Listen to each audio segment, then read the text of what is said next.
Let it be a Nick and Jane, and let it be a Mr. Smith, a banker of Nick and Jane. They both keep their money in his bank. That's why we use the title Mr. Smith with respect. Nick really wants to buy, well, let's say Jane's bicycle, but he has no money.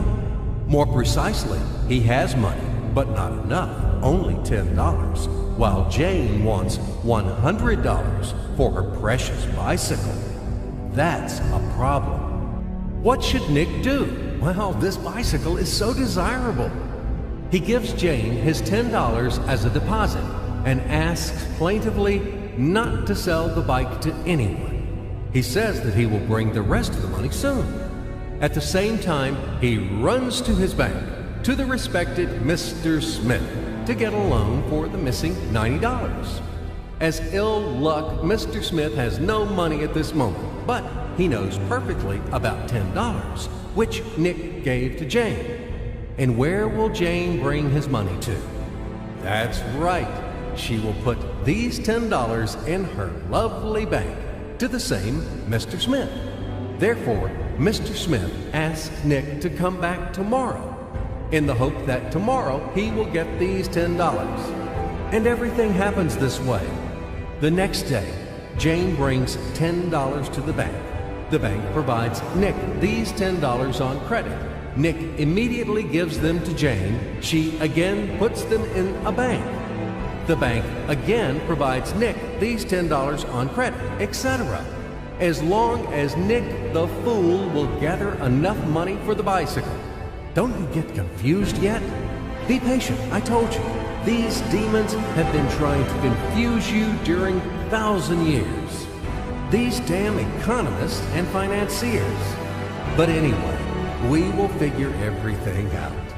So what do we have in the end? Nick finally got the bike from Jane. Wow!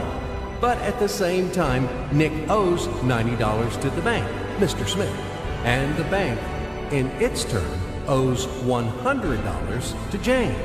In other words, those $10, which existed initially, have magically turned into $200, $190 of debts plus real $10. But these $10 would also turn into $1,000. Even in a million or a billion, if Nick would make a more expensive purchase. In this case, our $10 would make the increasing number of its cycles, circuits from hands to hands. That's it. So, what happens in today's world? SOS!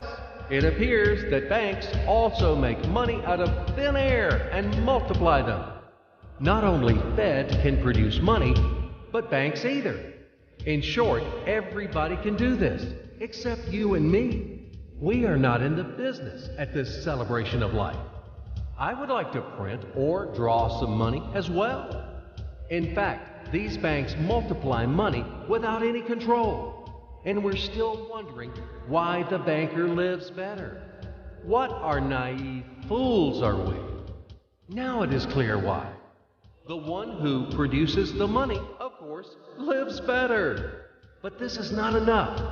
From this moment, poor Nick will never be able to repay his debts owed to the bank, no matter how hard he would work.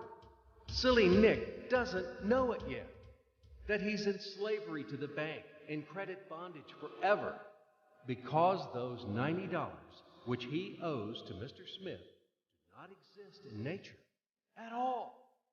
Sly Mr. Smith made his money out of nothing.